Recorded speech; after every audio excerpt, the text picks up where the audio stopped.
Rezultati poslovanja HT grupe u 2015. godini jednom su riječju odlični.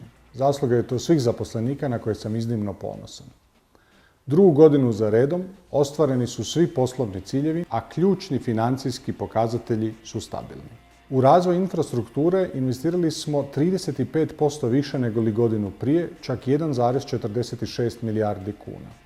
I u 2016. godini nastavljamo s investicijama koje su preduvjet za očuvanje našeg tehnološkog liderstva i ostvarenje najboljeg korisničkog iskustva.